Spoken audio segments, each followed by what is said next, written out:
I traveled for work, and when I returned, I was told my daughter-in-law had sent out fake invitations to my funeral to neighbors and relatives. She didn't know I had come back early, but when I walked in, she started trembling as she saw me, saying I was supposed to be dead. Before we continue, comment where you're watching from and subscribe to the channel.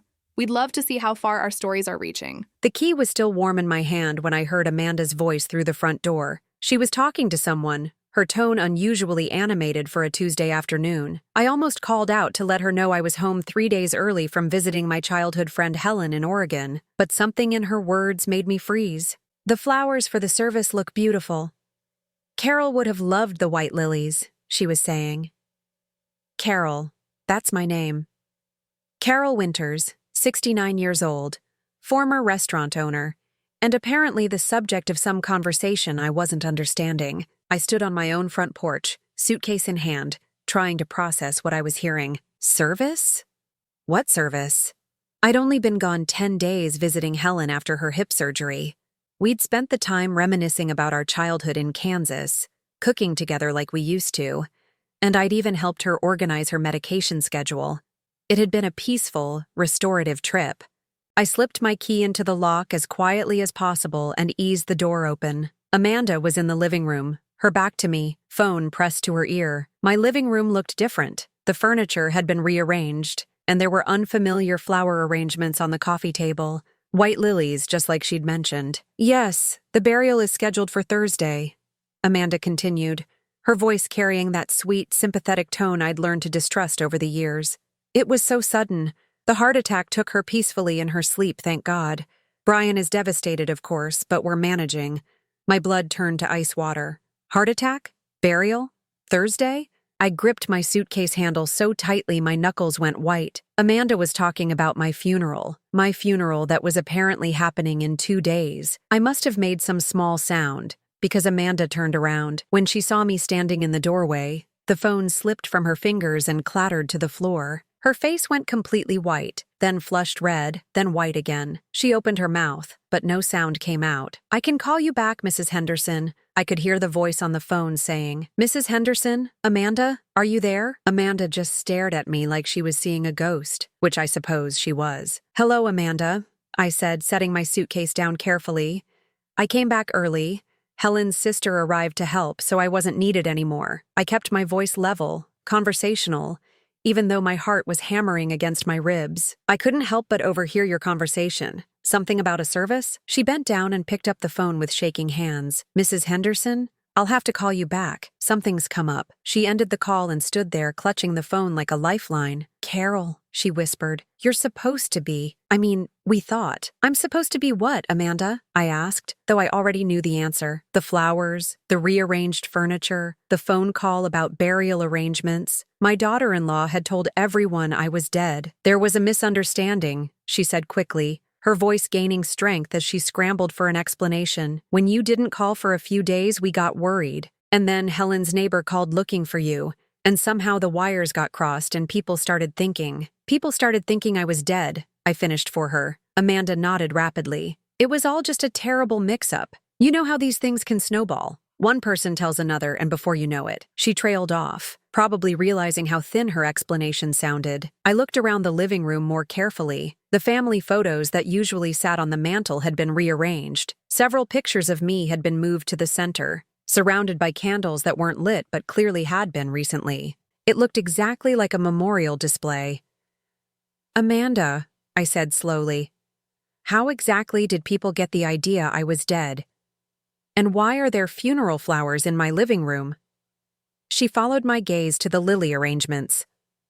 "Those? Oh, those are just... they're for..." She couldn't seem to finish the sentence. "They're for my funeral," I said. It wasn't a question. The silence stretched between us like a chasm. Amanda was still clutching that phone, and I could see her mind racing, trying to figure out how to explain this away. But there was no explaining it away. The evidence was all around me. The memorial setup, the funeral flowers, the phone call I'd overheard about burial arrangements. "Where's Brian?" I asked. My son, her husband, my only child who I'd raised alone after his father died when he was 12. He's out of town. Work conference," she said quickly. He doesn't know you're back yet, but he knows I'm supposed to be dead. Amanda's face crumpled slightly. Carol, please. You have to understand. It wasn't supposed to go this far. It was just supposed to be a few days. Just until we could figure things out. Figure what things out? I wanted to ask, but I was afraid of the answer. Instead, I walked over to the coffee table and touched one of the lily arrangements. The flowers were fresh, expensive. Someone had spent real money on these. Who else knows? I asked. Knows what? That I'm dead, Amanda. Who else thinks I'm dead? She was quiet for so long I thought she wasn't going to answer. When she finally spoke, her voice was barely above a whisper. The neighbors, some family, your cousin Ruth in Denver, a few people from the old restaurant. I felt the room tilt slightly. Ruth, my cousin Ruth, who I'd grown up with, who I talked to every few months, who would be devastated thinking I was gone. The neighbors who'd watched me tend my garden for 15 years. Former employees from the little diner I'd owned before I retired. How many people, Amanda? My voice was getting harder, colder. I don't know exactly. Word spreads. You know how it is in a small town. But I could see it in her eyes. She knew exactly how many people. She'd kept track because she'd been the one spreading the word. I need to sit down, I said, and moved toward my favorite armchair. But it wasn't in its usual spot by the window. It had been moved to face the memorial display on the mantel. Amanda hurried over. Carol, are you okay? Should I call a doctor? The irony of her concern would have been funny if it weren't so horrifying. No, Amanda, I don't need a doctor. Dead people don't need doctors. She flinched at that. I sat down heavily and looked at her, really looked at her. Amanda had been part of my life for 8 years since she married Brian. She was attractive in a sharp, calculated way, with blonde hair that was always perfectly styled and clothes that were always just a little too expensive for their budget. I'd tried to love her because Brian loved her, but there had always been something cold beneath her smile. The funeral is Thursday, I said. That's 2 days from now. She nodded miserably. Who's paying for it? What? The funeral, Amanda. The flowers, the burial plot, the service. Who's paying for all of that? Her face went pale again. We, Brian and I, we were handling the arrangements. With what money? The question hung in the air between us.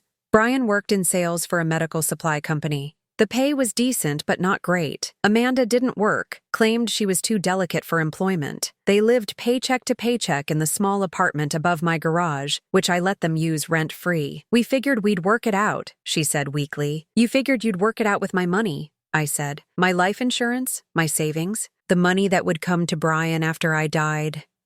Amanda's silence was all the confirmation I needed.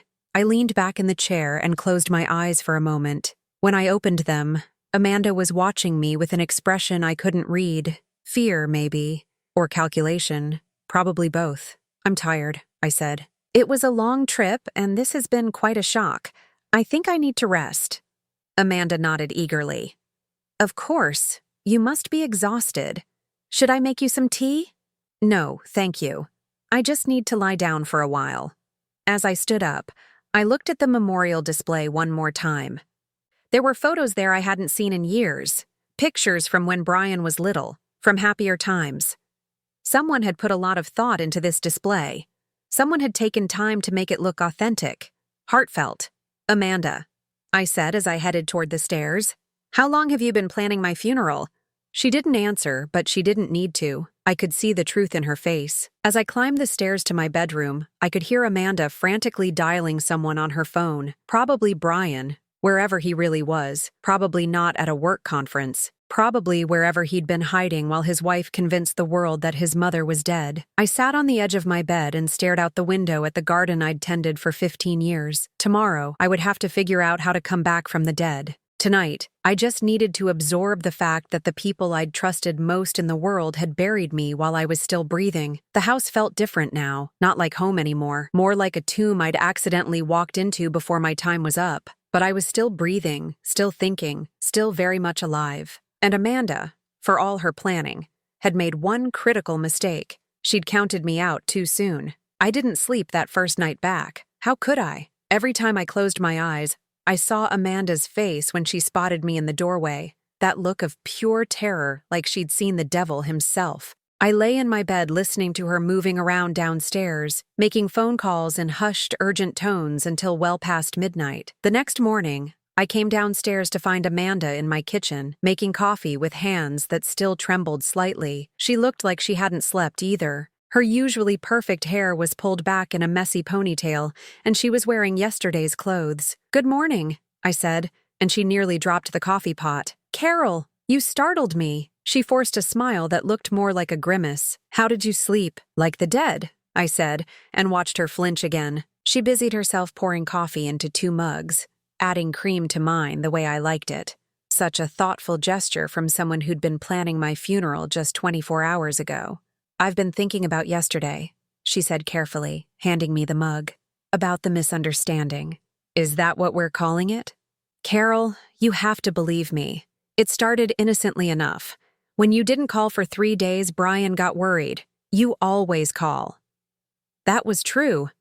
I'd always been reliable about checking in, especially since moving to this small town 5 years ago after selling my restaurant in Portland.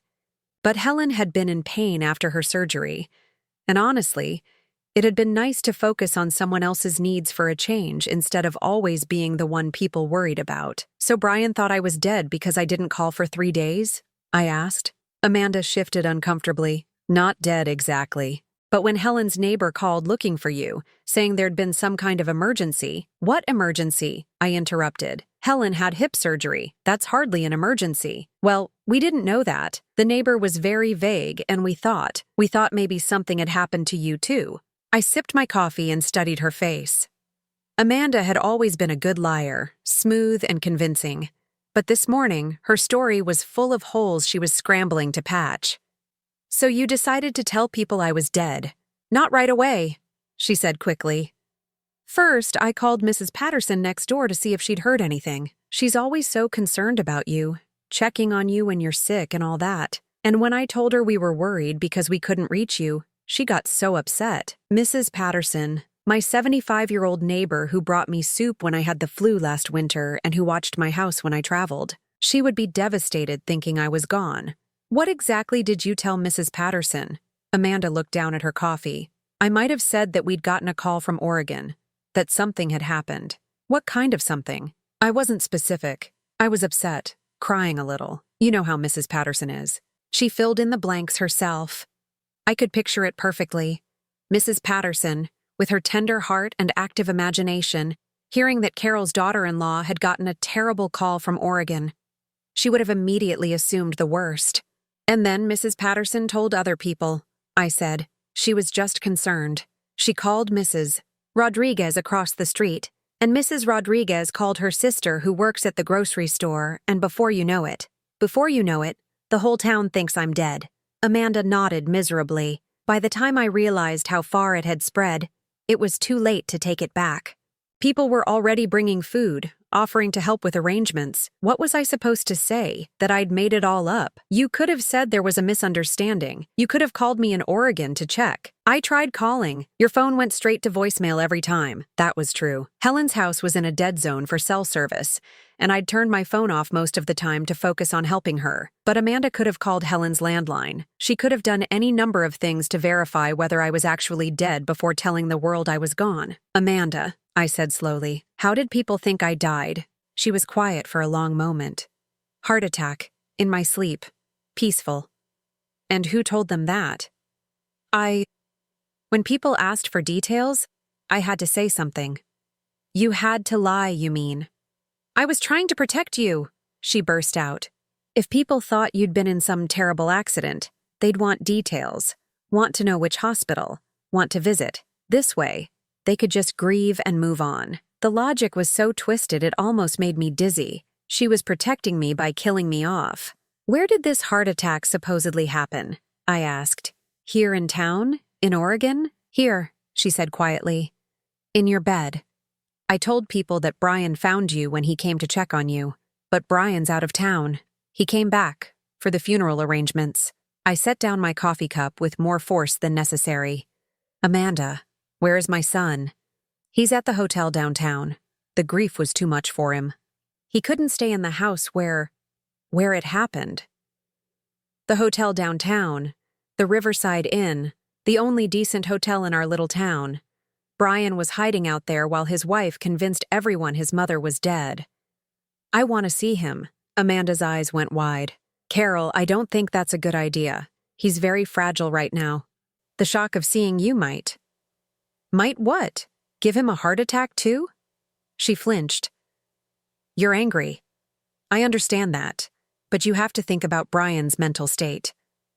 I'm thinking about the fact that my son thinks his mother is dead and is apparently too devastated to stay in my house, but not too devastated to let you plan my funeral. Before Amanda could respond, the doorbell rang. We both froze. Are you expecting someone? I asked. Mrs. Rodriguez, Amanda whispered. She said she'd bring by a casserole this morning. Mrs. Rodriguez, my neighbor across the street, a sweet woman who'd lost her own mother last year and would want to comfort my grieving family. What do I do? Amanda asked, panic rising in her voice.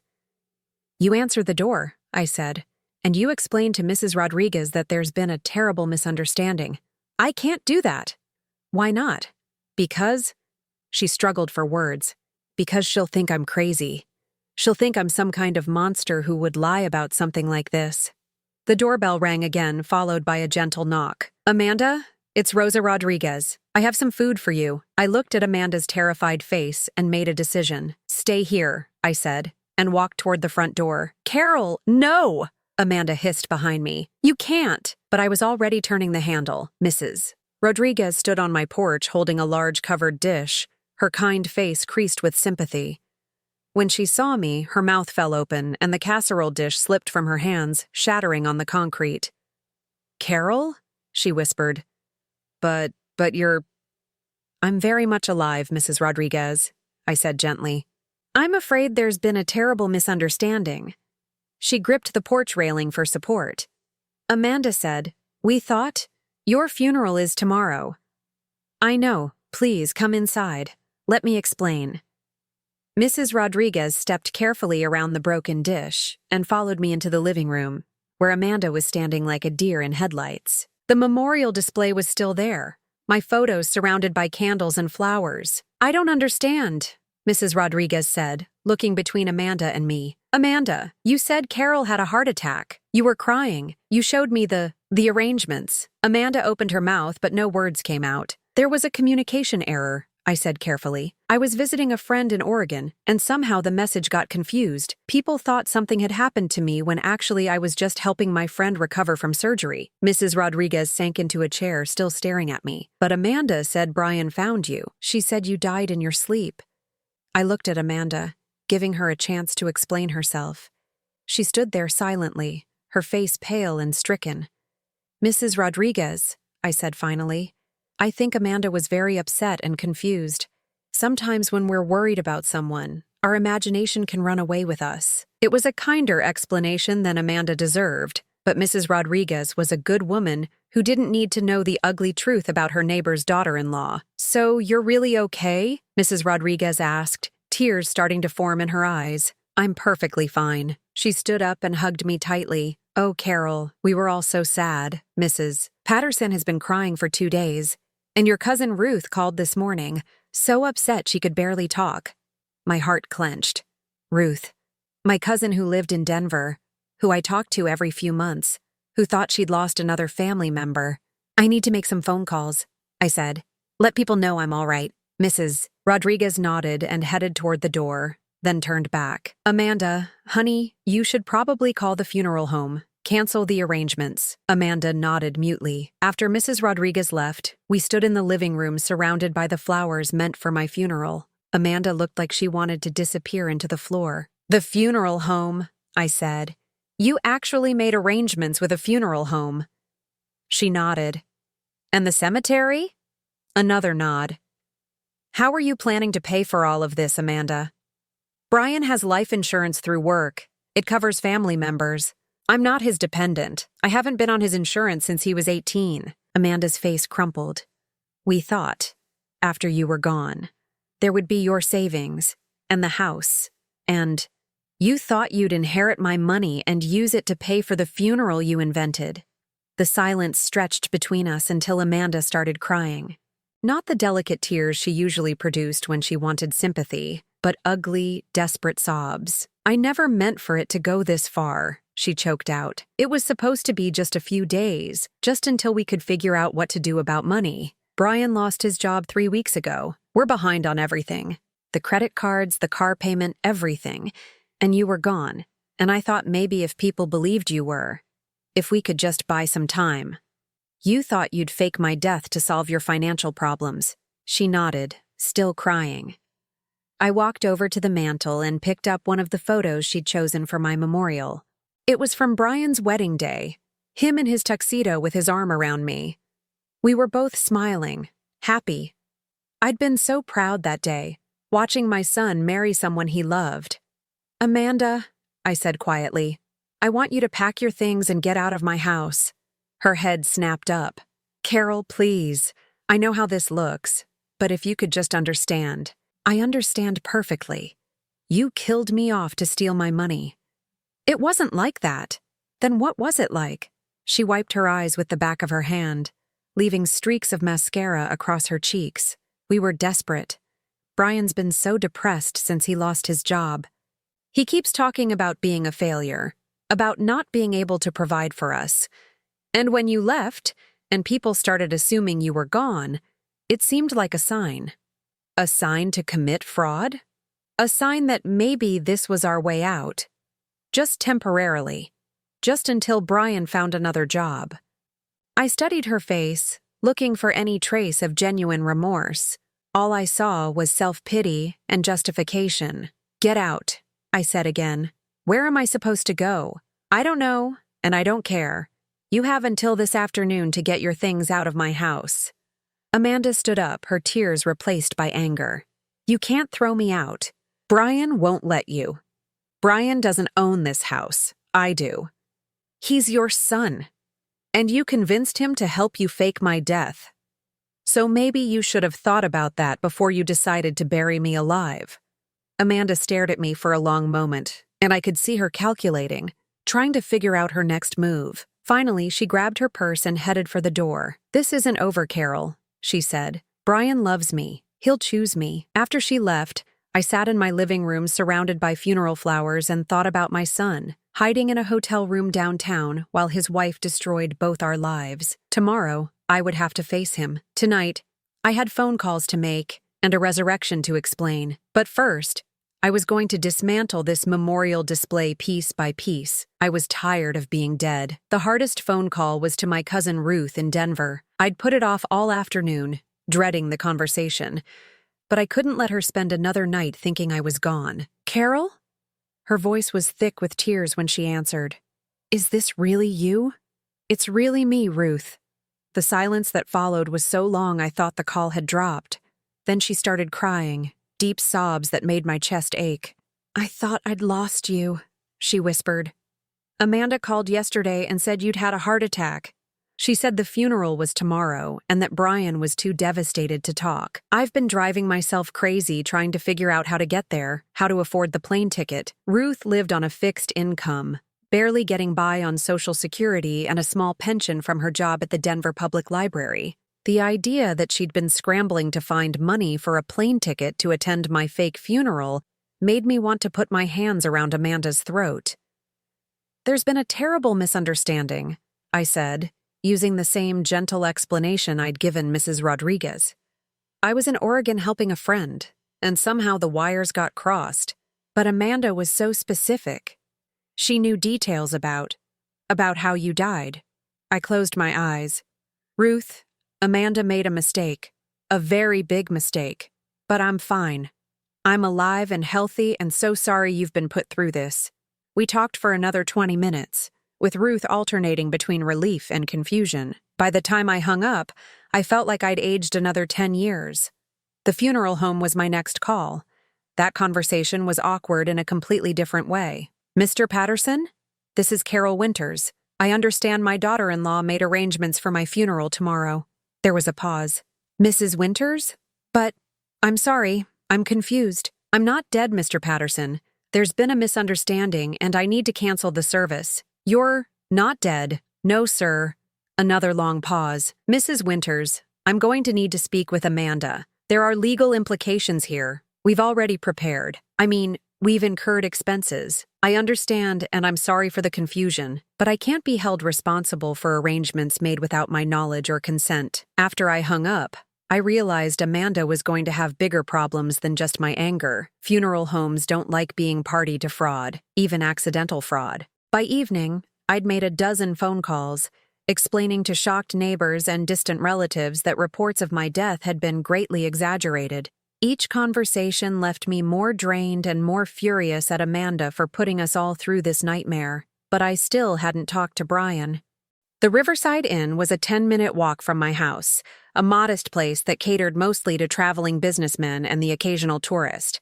I'd driven past it hundreds of times but never been inside. The lobby was small and outdated, with faded carpet and the lingering smell of industrial cleaning products. "I'm looking for Brian Winters," I told the desk clerk, a young man who couldn't have been more than 20. "He's my son." The clerk checked his computer. "Room 237. Should I call up and let him know you're here?" "No, thank you. I'll surprise him." I took the elevator to the second floor, my heart pounding harder with each step down the hallway. Room 237 was at the end, and I stood outside the door for a full minute before I found the courage to knock. "Who is it?" Brian's voice sounded rough, like he'd been sleeping. "It's your mother." I heard movement inside, then the sound of the chain being removed. The door opened, and Brian stood there in wrinkled clothes, unshaven, looking like he hadn't slept in days. When he saw me, his face went through the same progression of emotions I'd seen on Amanda's face the day before. Shock, confusion, and something that might have been fear. "Mom?" he whispered. "Hello, Brian." He stepped back and let me into the room. It was a standard hotel room, unremarkable except for the fact that my son had been hiding here while his wife planned my funeral. "You're not dead," he said, like he was trying to convince himself. "No, I'm not dead." Brian sank onto the edge of the bed and put his head in his hands. "Amanda said you had a heart attack. She said she found you in your bedroom." Amanda lied. He looked up at me with eyes that were red-rimmed and hollow. But why would she lie about something like that? I sat down in the room's single chair, studying my son's face. Brian was 32 years old, but in that moment, he looked like the confused little boy he'd been when his father died. Part of me wanted to protect him from the ugly truth about his wife. The larger part of me was too angry to care about his feelings. "She lied because you lost your job and you're in debt, and she thought if people believed I was dead, you'd inherit my money and your problems would be solved." Brian's face went pale. She wouldn't. She admitted it, Brian. This morning, after I came back from Oregon and found her telling Mrs. Rodriguez about the funeral arrangements. "You came back from Oregon?" "I was never dead, Brian. I was helping Helen after her hip surgery. I was gone for 10 days, and somehow that turned into a heart attack and a funeral." Brian stood up abruptly and started pacing the small room. "This is insane. There has to be an explanation. Amanda wouldn't. She's not capable of something like this. She's not only capable of it, she did it. She told the whole town I was dead. She made arrangements with a funeral home and a cemetery. She set up a memorial display in my living room. She took phone calls from grieving neighbors and played the part of the devastated daughter-in-law. But why didn't you call? You always call when you travel." There it was. The accusation I'd been waiting for. Somehow, this was my fault for not checking in. Helen's house doesn't get good cell service, and I was busy taking care of her. "I'm sorry I didn't call, but normal people don't assume someone is dead just because they don't hear from them for a few days." Brian stopped pacing and faced me. "Mom, you have to understand. Amanda has been under a lot of stress lately. When I lost my job, she started having panic attacks. Maybe she got confused or scared or—" "Brian," I kept my voice level, but it took effort. "Your wife convinced an entire town that I was dead. She made funeral arrangements. She called my cousin Ruth in Denver and told her I'd had a heart attack. Ruth has been crying for 2 days and trying to figure out how to afford a plane ticket to my funeral." Brian's face crumpled. "Aunt Ruth knows? She knows now that I'm alive. But she spent yesterday thinking she'd lost another family member." For a moment, Brian looked genuinely stricken. Ruth had always been his favorite relative besides me, sending him birthday cards and care packages when he was in college, visiting whenever she could afford the trip. "I have to call her," he he said. I already did. I've spent the entire day calling people to let them know I'm not dead. Do you have any idea how humiliating that is? How devastating it is to realize that the people you love most in the world were willing to bury you for money? It wasn't about money, Brian said, but his voice lacked conviction. Then what was it about? He sat back down on the bed, his shoulders slumped in defeat. I don't know. I honestly don't know anymore. When did Amanda tell you I was dead? 3 days ago. She called me at work, hysterical. She said she'd found you in your bedroom and that you were gone. And you believed her? Just like that? Brian looked up at me with wounded eyes. She was crying, Mom. She was so upset she could barely talk. Why would I think she was lying? Because she was lying about everything else, too. You didn't lose your job 3 weeks ago, did you? The question hung in the air between us. Brian's face told me everything I needed to know. How long ago did you really lose your job, Brian? 2 months, he whispered. And you've been lying to me about it. He nodded miserably. I kept thinking I'd find something else before you found out. I didn't want you to worry. So instead, you let Amanda convince the world I was dead so you could inherit my house and my savings account. No. Brian stood up again, agitated. It wasn't like that. I swear to you, Mom, I had no idea what Amanda was planning. When she called and said you were gone, I was devastated. I couldn't think straight. I just did whatever she told me to do. She told you to hide in a hotel room while she planned my funeral. She said it would be too painful for me to be in the house where it happened. She said she'd handle all the arrangements because I was too grief-stricken. I studied my son's face, looking for signs of deception. What I saw was worse than lies. I saw weakness. Brian had always been passive, willing to let other people make decisions for him. When he was a child, it had been endearing. In a 32-year-old man, it was pathetic. Did you ever wonder why Amanda was so eager to handle everything herself? I asked. She said she wanted to protect me from the stress. She wanted to protect herself from getting caught. Brian ran his hands through his hair, making it stick up in different directions. I don't know what to believe anymore. Believe this, I said, standing up. I'm alive. Amanda lied to you, to me, and to everyone we know. She made funeral arrangements that someone is going to have to pay for. She convinced an entire community that I was dead, and now I have to live with the humiliation of coming back from the grave. What do you want me to do? The question was so typical of Brian, so passive and helpless, that I felt a surge of anger that surprised me with its intensity. I want you to grow up, I said. I want you to take responsibility for your life instead of letting your wife make decisions that destroy people. I want you to understand that actions have consequences, and that your consequences don't get to become my emergencies. Brian stared at me like I'd slapped him.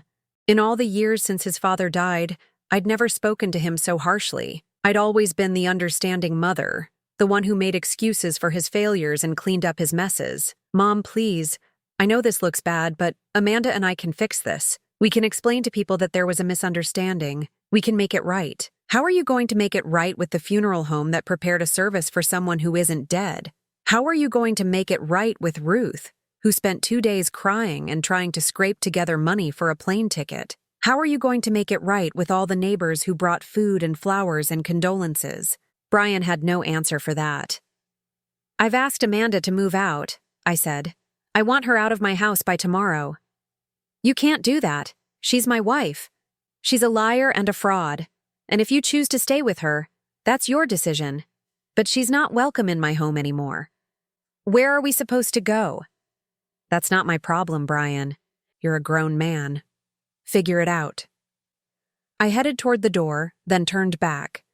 Your funeral is tomorrow at 2:00. St. Mark's Methodist, in case you want to attend your mother's fake burial. Mom, wait. But I was already closing the door behind me. In the hallway, I leaned against the wall for a moment, shaking with anger and grief. The little boy I'd raised, the son I'd sacrificed everything for, had chosen his lying wife over his own mother. The elevator ride down felt like the longest minute of my life. In the lobby, the same young desk clerk looked up at me with curiosity. Everything okay with your son, ma'am? My son is fine, I said. It's the living that's the problem. I walked home through the quiet streets of my small town, past houses where people were settling in for the evening, cooking dinner and helping children with homework and living their normal, honest lives. Tomorrow, some of them would show up at St. Mark's Methodist Church expecting to attend my funeral. I wondered how many would be disappointed to learn I was still breathing. I woke up Thursday morning to the sound of Amanda's voice in my kitchen. She was back, talking in urgent whispers to someone on the phone. I lay still for a moment, listening. "No, you don't understand," she was saying. "She came back early. She knows everything." I got dressed quietly and crept to the top of the stairs. Amanda was pacing in my kitchen, still wearing the same clothes from yesterday. "I told you this was a stupid plan from the beginning," the voice on the phone said. I couldn't make out who it was, but it was a man. "You should have just asked her for money. She never would have given us enough. You know how tight she is with money." Tight with money? I'd been supporting Brian and Amanda for 2 years, letting them live rent-free in my house, paying for their groceries more often than not. But apparently, that wasn't enough. "Well, now you've got nothing," the man said, "and you might get arrested for fraud."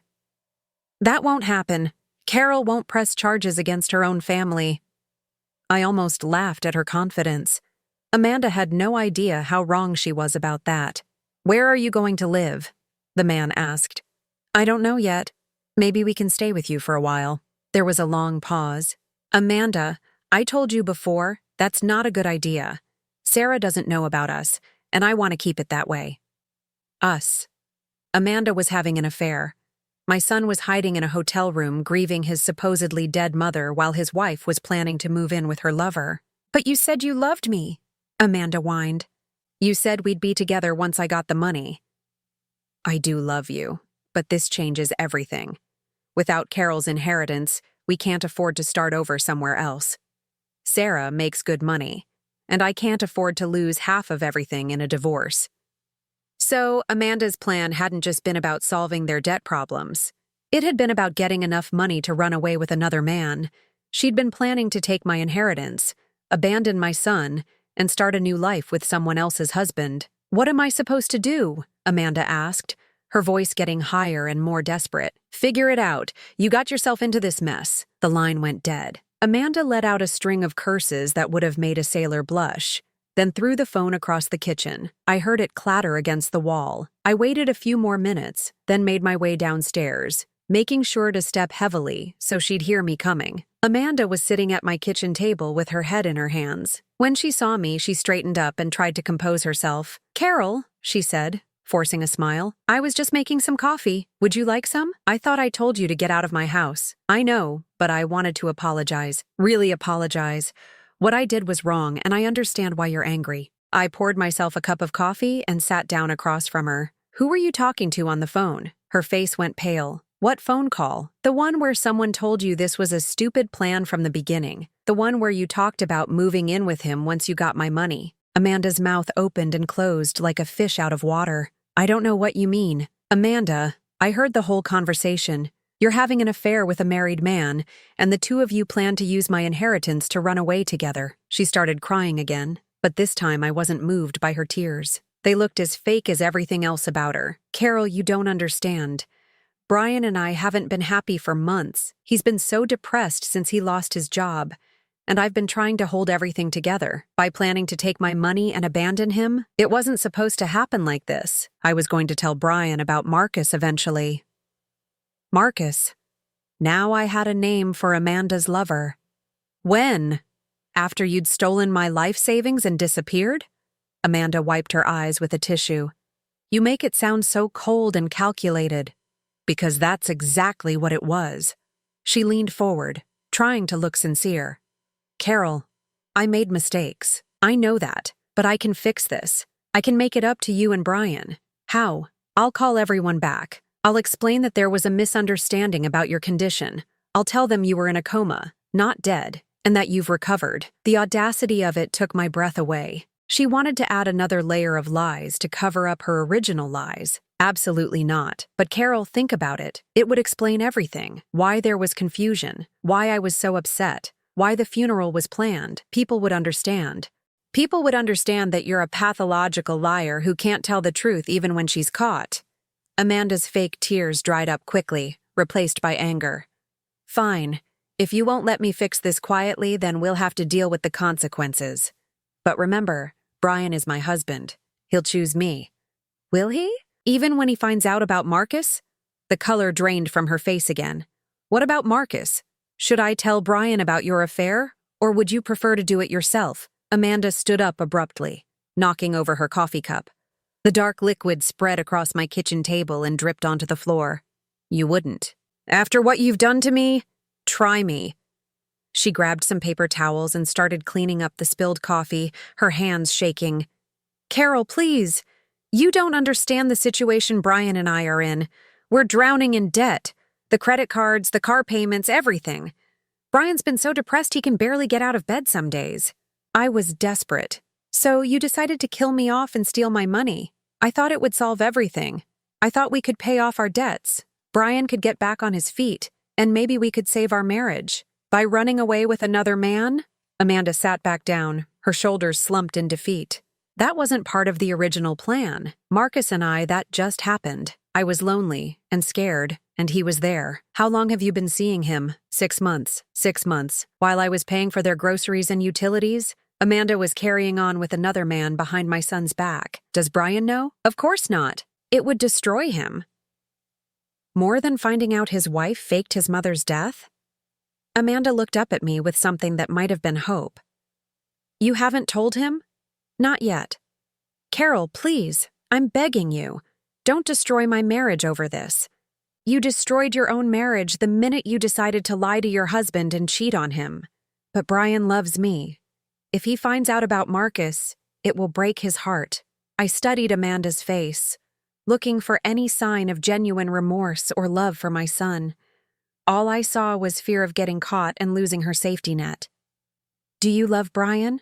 I asked. The question seemed to catch her off guard. She was quiet for a long time, and when she finally answered, her voice was barely above a whisper. I used to, but not anymore. I don't know. Everything got so complicated after he lost his job. He changed. He became so negative, so defeated. It was like living with a ghost. So you found someone else. Marcus makes me feel alive again. He has plans, ambitions. He doesn't just sit around feeling sorry for himself. And he was willing to help you steal from your mother-in-law? Amanda's eyes flashed with anger. It wasn't stealing. Brian is your son. That money would have come to us eventually anyway. Eventually, after I was actually dead. You're 70 years old, Carol. How much longer were we supposed to wait? The coldness in her voice made my blood run cold. Amanda wasn't just a liar and a cheat. She was someone who saw other people, including me, as obstacles to her happiness. Get out, I said quietly. What? Get out of my house. Now. Don't pack anything. Don't take anything that belongs to me. Just leave. Amanda stood up, her face flushed with anger. You can't throw me out. I live here. You live here because I allowed it. Now I'm telling you to go.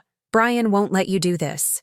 Brian is hiding in a hotel room while his wife plans to run away with another man. I don't think he gets a vote. Amanda stared at me for a long moment, and I could see her mind working, calculating her options. Finally, she grabbed her purse and headed for the door. This isn't over, she said. Brian is my husband, and he'll forgive me. He always does. After she left, I sat in my kitchen surrounded by the smell of spilled coffee and broken dreams. My phone started ringing almost immediately. Mrs. Winters? It was Mr. Patterson from the funeral home.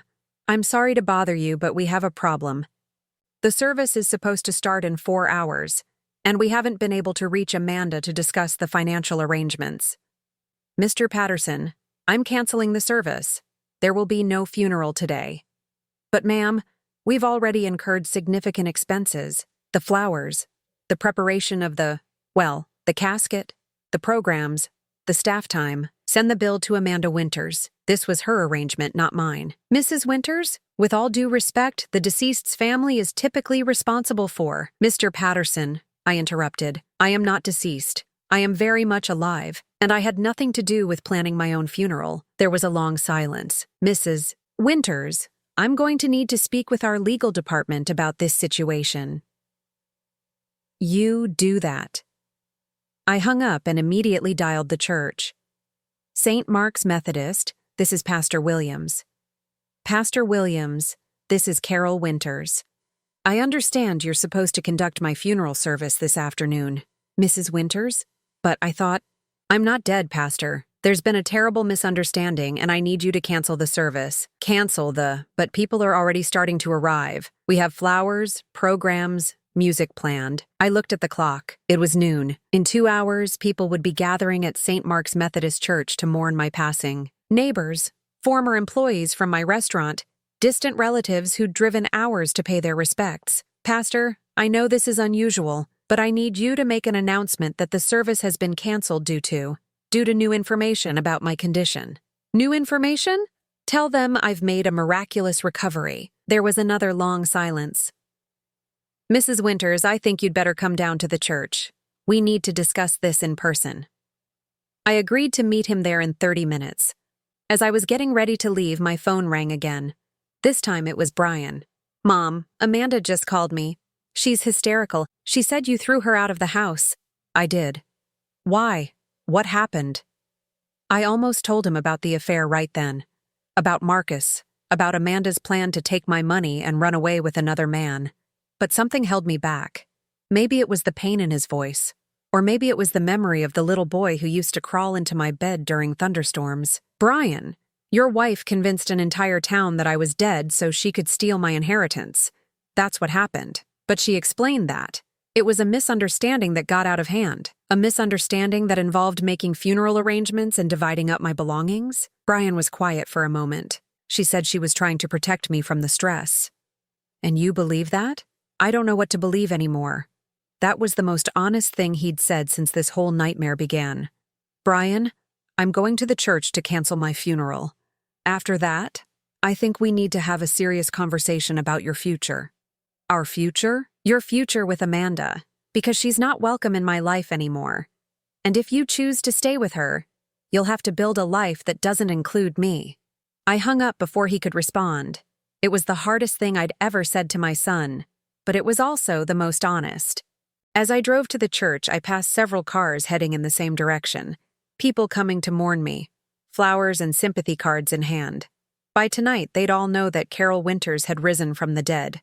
The question was whether anything else in my life could be resurrected, or if Amanda had killed more than just my reputation when she decided to bury me alive. St. Mark's Methodist Church looked like a scene from a movie about death. Cars lined the street.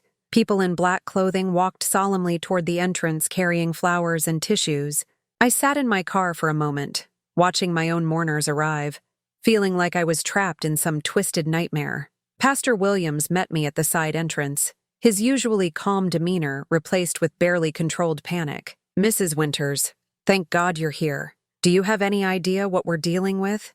I've got over 100 people inside, a full choir, flowers covering the altar, and a eulogy prepared by your former employee Janet from the restaurant. Janet, sweet Janet, who'd worked for me for 8 years, who'd cried when I sold the restaurant and retired. She was in there right now, probably clutching a speech about what a wonderful boss I'd been, preparing to honor my memory. Pastor, I know this is unprecedented, but I need you to go in there and tell them the truth. Which is what, exactly? How do I explain this to people who've taken time off work, who've driven hours to be here, who are genuinely grieving your loss? Before I could answer, the church doors opened and Mrs. Patterson emerged, dabbing at her eyes with a handkerchief. When she saw me standing there, she stopped dead in her tracks. Carol? She whispered, then louder. Carol! Her voice carried across the parking lot, and several other people turned to look. I watched as the same progression of emotions I'd seen on everyone else's faces played out on theirs. Shock, confusion, and then something that looked almost like betrayal. Mrs. Patterson, I said gently, walking over to her. I'm so sorry about all this confusion. Confusion? Her voice was sharp, angry. Carol, I've been crying for 3 days. I baked casseroles, I bought flowers. I called my sister in Tampa to tell her you'd passed. What kind of confusion results in your own funeral? More people had noticed the commotion and were gathering around us. I recognized faces from the neighborhood, from my old restaurant, from the grocery store where I'd shopped for 15 years. People who'd known me, who'd cared about me, who were now staring at me like I was some kind of fraud. There was a misunderstanding about my health while I was out of town, I said, trying to keep my voice steady. Amanda got confused, and Amanda told me she found you dead in your bedroom, interrupted Mr. Chen from down the street. She was crying, showing us the funeral arrangements. She said Brian was too devastated to talk to anyone. Where is Amanda? Asked Janet from the restaurant. And where's Brian? The crowd was growing larger, and their mood was shifting from confusion to anger. These people had rearranged their lives, spent money on flowers, taken time off work, driven long distances. They'd opened their hearts to grief for someone who wasn't even dead. Pastor Williams stepped forward, trying to take control of the situation. Friends, I know this is confusing and upsetting, but the important thing is that Carol is alive and well. Perhaps we should all go inside where we can discuss this more privately. I don't think so, said a voice from the back of the crowd. I turned to see Amanda pushing through the group of mourners, Brian trailing behind her, looking like he wanted to disappear into the ground. Amanda, I said, what are you doing here? Trying to fix the mess you've created, she replied, her voice loud enough for everyone to hear. Carol has been very ill, suffering from episodes of confusion and memory loss. She doesn't remember being hospitalized, doesn't remember the doctors telling us she might not survive. The crowd murmured, and I could see some people nodding as if this explanation made sense. That's not true, I said firmly. Mom, Brian spoke up for the first time, his voice shaky. Maybe you should let the doctor explain your condition to everyone. What doctor? Brian, I haven't seen a doctor. I was in Oregon helping Helen. Amanda pulled out her phone and showed it to the crowd. This is Dr. Henderson from Portland General Hospital. He treated Carol during her cardiac episode last week. She dialed a number and put the phone on speaker. A man's voice answered. Dr. Henderson's office. Doctor, this is Amanda Winters. I have Carol here with some friends, and she's having another episode of confusion. Could you please explain her condition to everyone? My blood ran cold. Amanda had actually found someone to play along with her lie. Of course, the voice said. Carol suffered a massive heart attack 6 days ago. We managed to revive her, but she's been experiencing significant memory loss and disorientation. It's not uncommon for patients in her condition to block out traumatic events. The crowd was buying it. I could see the sympathy returning to their faces, the anger replaced by concern for my supposed medical condition. That's not true, I said again, louder this time. I was never in any hospital. I was staying at 847 Pine Street in Medford, Oregon, helping my friend Helen Kowalski recover from hip surgery. Amanda's confident expression flickered for just a moment. I'd given specific details, something that would be easy to verify. Mom, you're getting confused again, Brian said, but his voice lacked conviction. Dr. Henderson, what should we do when she has these episodes? Before the fake doctor could answer, a new voice cut through the crowd. Excuse me, but I think there's been a mistake. Everyone turned to see a woman in her 60s making her way through the group. I didn't recognize her, but she seemed familiar somehow. I'm Helen Kowalski, she said, and Carol Winters was indeed staying at my house in Medford, Oregon for the past 10 days, helping me recover from surgery. The silence that followed was deafening. Helen had somehow tracked me down and driven 5 hours to attend my funeral. Amanda's face went pale. I'm sorry, but who are you exactly? I'm Carol's friend since childhood. We grew up together in Kansas, and she's been like a sister to me for 60 years. I can provide medical records, photos, even video footage from my security system showing Carol at my house as recently as yesterday morning. Helen pulled out her own phone and showed the crowd a video of me helping her walk around her backyard. The timestamp shows this was taken at 9:30 a.m. yesterday, Helen continued. Unless Carol was having an out-of-body experience while she was supposedly dead in Oregon, I think someone here has been telling lies. Amanda's fake doctor had gone suspiciously quiet on the speakerphone. Dr. Henderson? Amanda said frantically. Are you there? The line was dead. The crowd turned to look at Amanda with a mixture of confusion and growing anger. Mrs. Patterson stepped forward, her face flushed with rage. Amanda Winters? Did you lie to us about Carol being dead? It was a misunderstanding, Amanda said, but her voice was shaking now. Carol was very sick and I thought— You thought what? Interrupted Janet from the restaurant. I called in sick to work yesterday to prepare a eulogy. I spent $50 on flowers. I've been crying for 3 days thinking I'd lost one of the kindest people I've ever known. And I drove 4 hours from Sacramento," added a woman I recognized as my second cousin Marie. "I was planning to stay overnight and drive back tomorrow, which means I had to take 2 days off work and pay for a hotel room." The crowd was getting angrier, and Amanda was starting to panic. She looked around desperately, searching for some escape route. "Brian," she said, grabbing his arm, tell them how worried we were, how confused everything got." But Brian was staring at her like he'd never seen her before. "Amanda, Dr. Henderson isn't a real doctor, is he?" "Of course he is." "Then why did he hang up when Helen showed up?" Amanda's mouth opened and closed, but no words came out. Helen stepped closer to me. "Carol, honey, what's going on here?" "I got a call this morning from someone saying you'd died and there was a funeral today. I knew that couldn't be true because you'd just left my house yesterday, so I drove down here to find out what was happening." "Amanda told everyone I was dead," I said simply. She made funeral arrangements, accepted condolences, and was planning to collect on my life insurance. The crowd erupted in angry voices. People were demanding explanations, threatening to call the police, expressing their outrage at being deceived. In the middle of it all, Amanda stood frozen, finally understanding that her web of lies was collapsing around her. "This is fraud," shouted Mr. Chen. "She should be arrested." "I'm calling the police right now," added Mrs. Patterson, pulling out her phone. "Wait," Brian said suddenly, his voice cutting through the noise. "Please, just wait." Everyone turned to look at him. He looked terrible, pale, unshaven, his clothes wrinkled like he'd slept in them. "I need to say something," he continued. "Amanda, I love you, but I can't do this anymore. I can't keep covering for you, can't keep making excuses." "Brian, please," Amanda whispered. "No," he said, stronger now. "These people deserve the truth. Mom deserves the truth." He took a deep breath and faced the crowd. "My wife lied to all of you.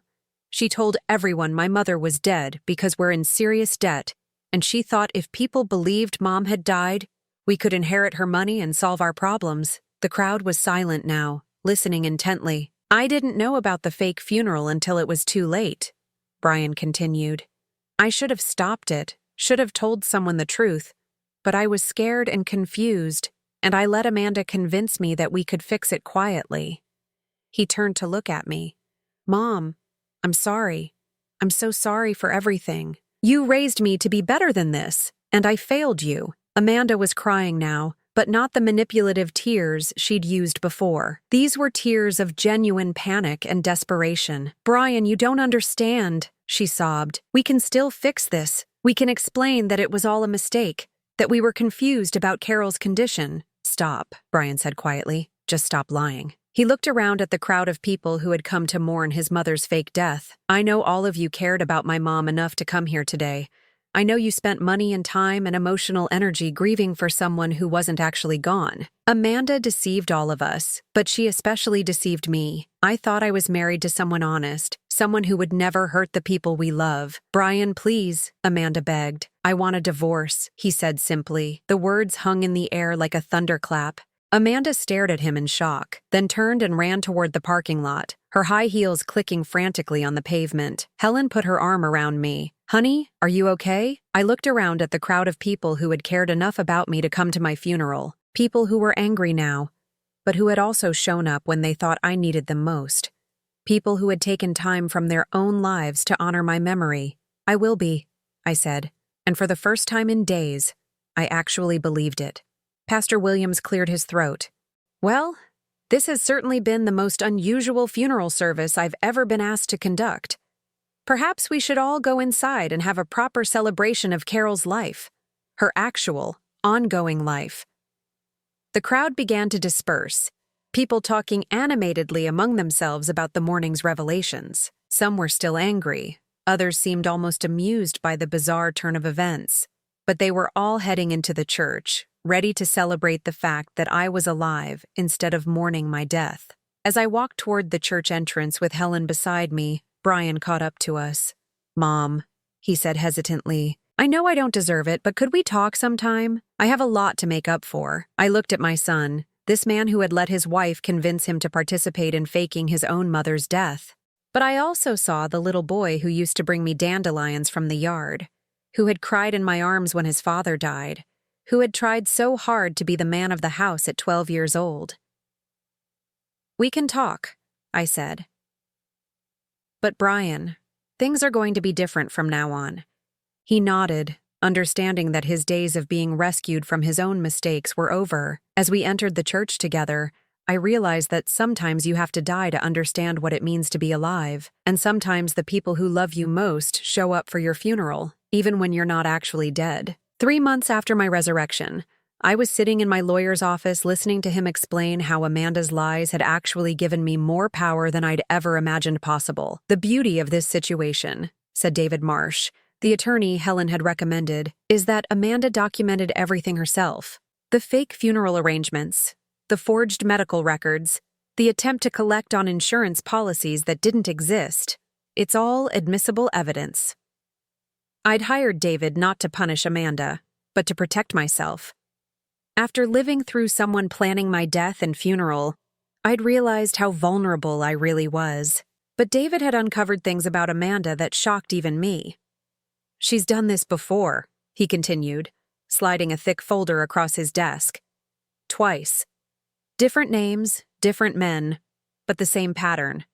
She marries someone, gets them into debt, then creates a crisis that requires access to family money." I opened the folder and found photographs, legal documents, and private investigator reports. Amanda's real name was Amanda Kowalski, no relation to my friend Helen, just a coincidence that had nearly derailed her plans. Before Brian, she'd been married to a man named Robert Chen in Nevada, and before that, to someone called James Foster in Arizona. Both previous husbands filed for bankruptcy after their marriages ended, David explained. Both reported similar patterns of behavior. Expensive purchases they couldn't remember making, family emergencies that required immediate cash, medical crises that turned out to be fabricated. "How did you find all this? Amanda isn't as smart as she thinks she is. She kept using variations of the same social security number, and her fake doctor friend turned out to be her brother Marcus, the same Marcus she was planning to run away with. Marcus, the married man who'd abandoned Amanda the moment her plan fell apart." According to David's investigation, Marcus Kowalski had been running similar cons for years, usually targeting lonely older women. Amanda had been both his partner and his sister. "They're both in custody now," David said. "The FBI got involved when we discovered they'd been using fraudulent medical documents across state lines. Amanda's looking at 5 to 7 years. Marcus probably longer." I should have felt satisfied, but mostly I felt empty. Amanda was finally facing consequences for her actions, but the damage to my relationship with Brian was something that couldn't be fixed by legal proceedings. After leaving David's office, I drove to the small apartment complex where Brian was living now.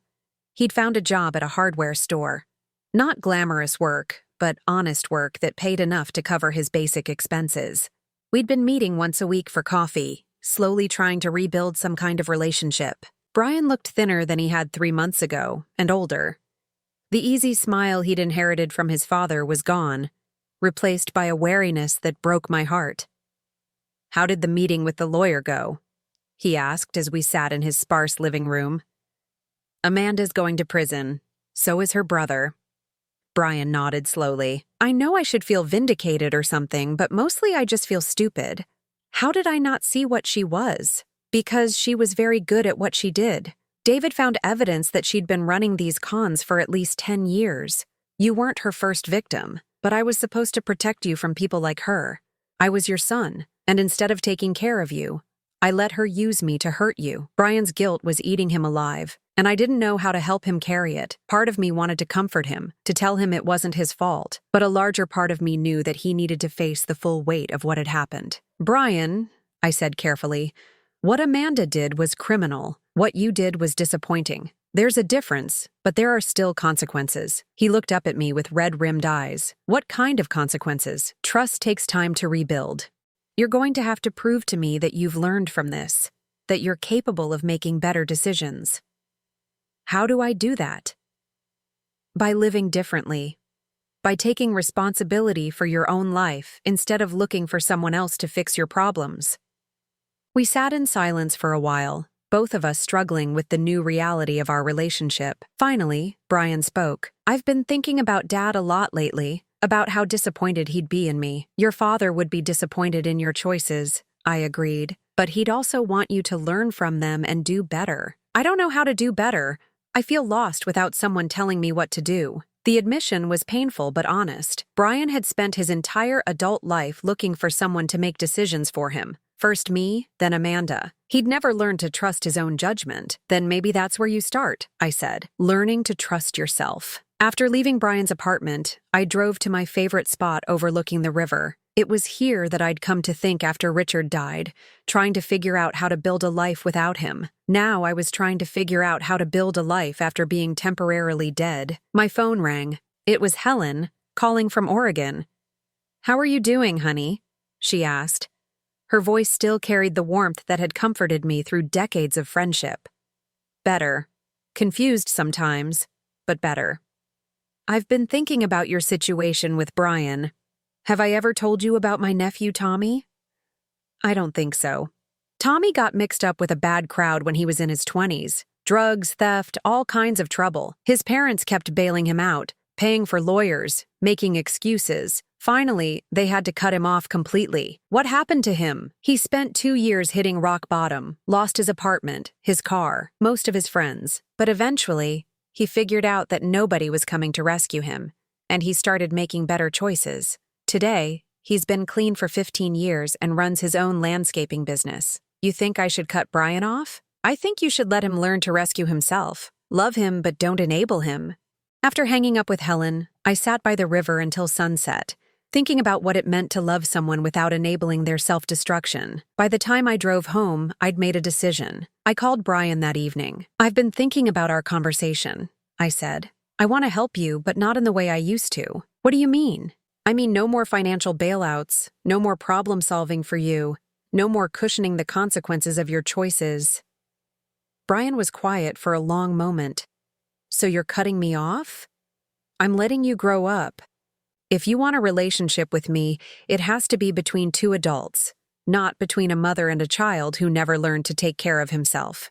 "But what if I mess up again?" "Then you'll deal with the consequences and hopefully learn from them." "What if I can't handle it on my own?" "Then you'll figure out how to get help without depending on me to provide it." It was the hardest conversation I'd ever had with my son, but also the most honest. 6 months later, I was sitting in the same lawyer's office, but this time for a different reason. "Are you sure about this?" David asked, looking over the documents I'd asked him to prepare. "I'm sure." The papers changed my will significantly.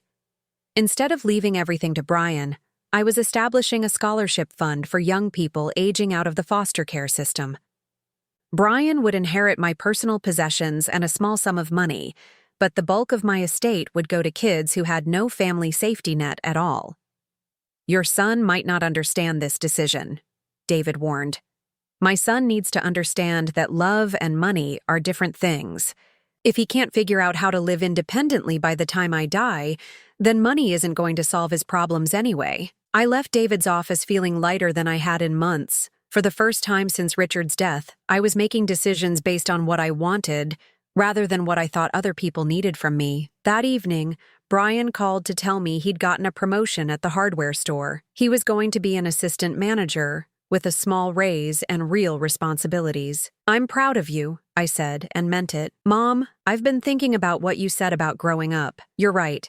I've been looking for someone to take care of me my whole life, instead of learning to take care of myself. And how does that feel? Scary, but also kind of liberating. Like I'm finally becoming the person Dad would have wanted me to be." After we hung up, I sat in my living room, the same room where I'd found Amanda planning my funeral 8 months ago. The memorial display was long gone, replaced by photos of actual memories rather than fake grief.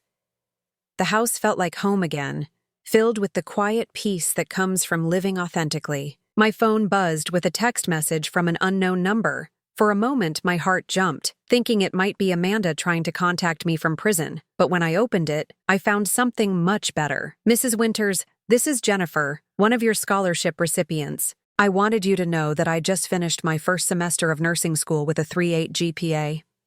Thank you for giving me a chance when nobody else would. I promise to make you proud." I smiled, thinking about this young woman I'd never met who was working hard to build a future with the help of money that used to be earmarked for my son's inheritance. Brian would be fine. He was finally learning to stand on his own feet. But Jennifer and the other scholarship recipients were using their opportunities to transform their entire lives. Outside my window, spring was arriving. New leaves on the trees, fresh flowers in the garden I'd neglected during the dark months after my fake death. Everything was growing, changing, becoming something new. I was 70 years old, and for the first time in my life, I was exactly who I wanted to be. Not someone's mother or wife or caretaker, but Carol Winters, a woman who had survived her own funeral and emerged stronger, wiser, and finally, truly free. The woman who had been buried in that church 8 months ago was gone forever. But the woman who had risen from those ashes was someone I was proud to be. Someone who had learned that the most important resurrection is the one you give yourself. As I got ready for bed, I caught sight of myself in the mirror. I looked older, certainly, but also more at peace. The face looking back at me belonged to a woman who had been tested and found herself stronger than she'd ever imagined. Tomorrow, I would wake up and live another day of the life I'd reclaimed from the people who tried to steal it. And that life, built on truth instead of lies, on independence instead of dependence, on self-respect instead of self-sacrifice, was worth more than any inheritance I could have left behind. I was alive, truly alive, for the first time in years, and that was the greatest gift I could give myself.